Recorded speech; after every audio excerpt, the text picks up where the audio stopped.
Well, obviously 13 was difficult.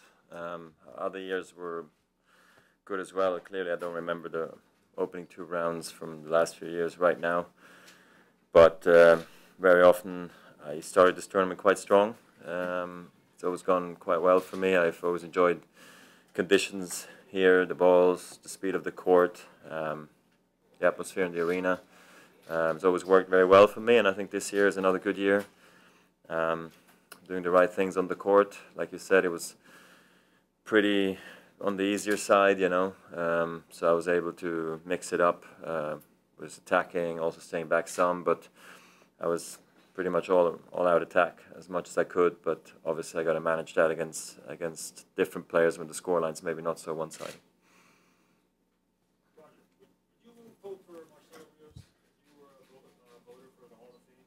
Excuse me? Would you vote Marcelo Rios in the Hall of Fame if you were asked to vote yes or no for him to get into the Hall of Fame?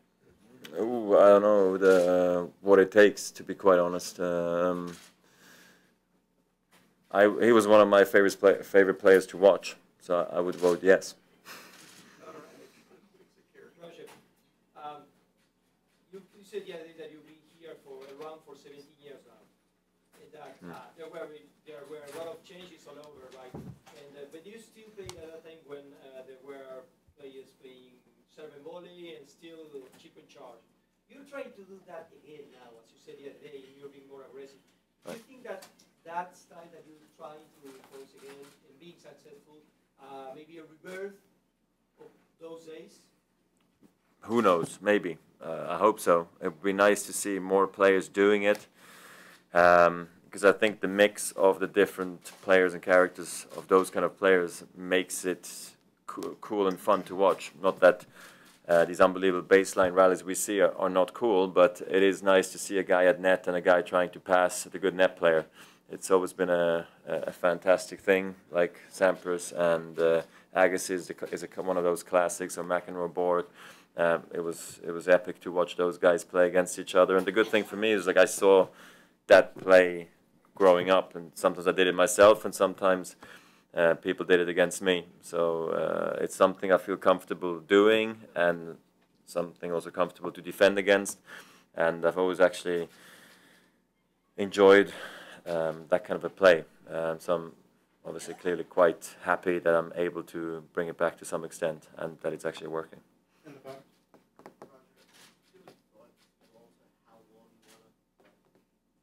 If I know? No, not really. No. I wish I knew. It would make my life easier, but I don't. Willie? Roger, it wasn't the case tonight, but you've had many matches where you've had to come back from being down. How would you describe what it is that's most crucial to being able to come back, and what are your observations of the way Serena Williams continually does that? Well, like Andy today, I think it's important to stay calm. It's tough to stay calm in the eye of the storm, if you like, and everything's not working for you, and you're under pressure. You see, sort of yourself booking the flight, and all that stuff.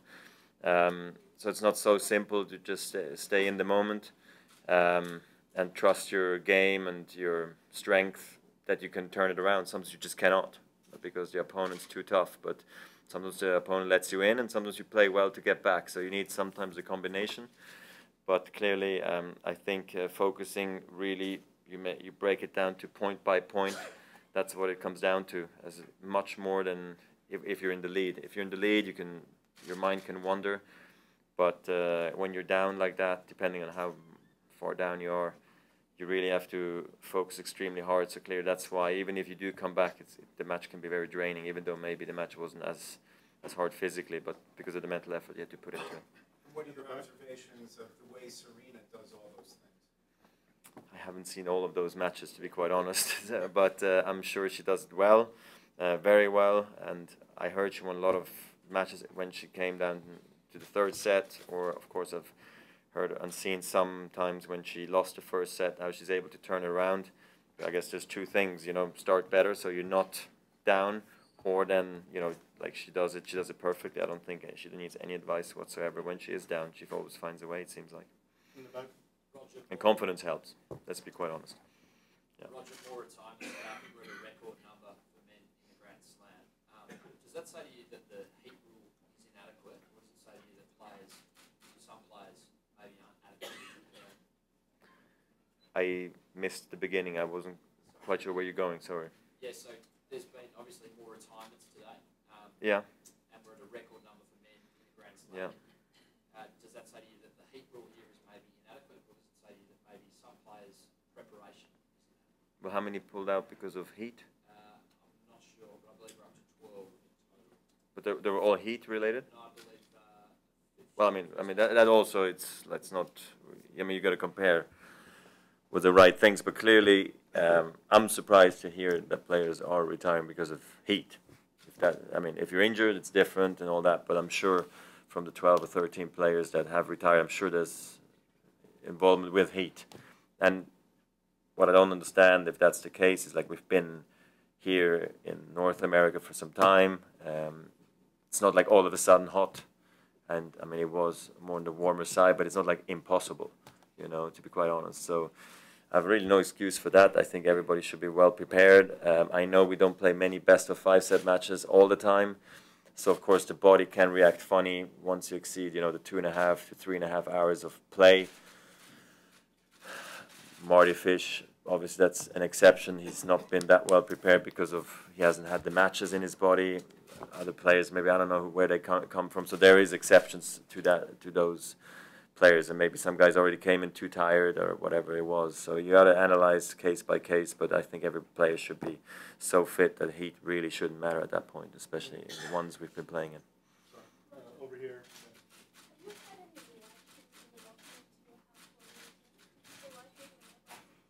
Yeah, I've had reactions. I think many players think it's quite funny, actually.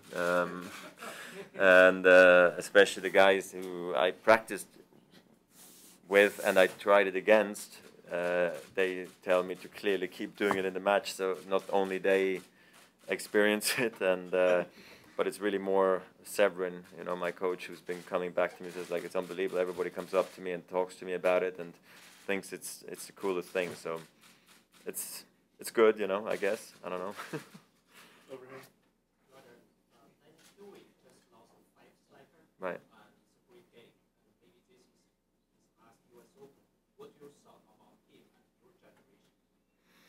Yeah, I mean, obviously, I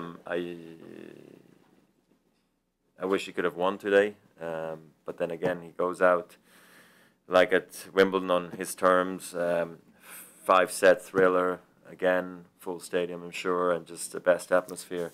He deserves it. He was smiling at the end from what I saw, so I'm happy for him.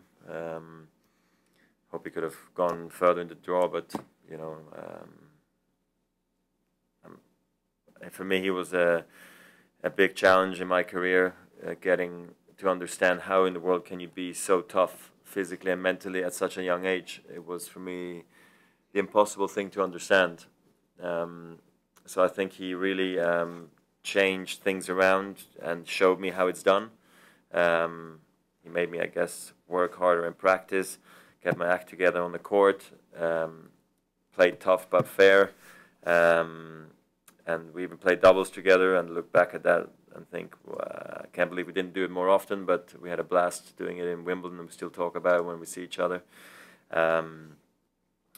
Yeah, and I thought he changed the game to some extent, and I think he can be very proud of that, because he was the player who just wouldn't miss, best counter puncher we ever seen, almost at that point. Or I think he really was, and he would just grind you down, and you would attack him, and he would pass you, and he would do it time and time and time and time again. It was just fascinating to see, and he did things that no other players ever achieved, so he should be very proud, and I'm happy it's not the end yet. We'll still get to watch him some. I wish him the best for the Davis Cup, and then, of course, also at the Australian Open, where it's come down to his last tournament. We have time for one more in English, Doug. Roger, athletes tend to be stubborn, but you've made a lot of changes in the last few years with equipment and coaching and things like that. So how important is it for an athlete as they get older to abandon that stubbornness and be open to making changes? I mean, I think both work, you can be stubborn and successful, or you can give it up a bit and change things around. For me, it's important to have a bit of both, to be quite honest. I think you need to be stubborn and believe in hard work that somehow down the stretch is going to pay off, or in a match you say, okay, the guy beat me now 3 times in a row with a backhand down the line. Let me see it one more time, and he'll hit you a 4th one, and I'll ask the question one more time, hit a 5th one, and then all of a sudden it won't happen anymore. And so you need that stubbornness as well to succeed. But then also the idea of change, I think, is really important, because otherwise it can become a bit boring to some extent. I think you need to challenge yourself and try out new things, maybe where you practice, how you practice, who you practice with, the advice you receive sometimes, equipment, you name it, maybe a grip, maybe the string, maybe racket technology. Everything keeps evolving and changing, and I've always been quite open about it. Maybe it's not something I've talked about much throughout my career, but I've always been very open and relaxed about all these things, and maybe now we see it more than previously, but clearly the back issue in 13 actually gave me the opportunity to look at the picture more on a broader scale, rather than just think I need to get my back straight, and then I'll be fine again and we'll go back to status quo. No, it was an opportunity to change things around, and I'm happy I used that time when I wasn't winning maybe as many matches, and to figure things out for myself. Take questions from the Swiss press now. Thank you. Thank you. Yeah. J'ai bien compris que c'était avant tout une question de préparation par rapport à la chaleur et tout ça. Mais toi, on t'a vu aussi humide à la fin du match. Ouais.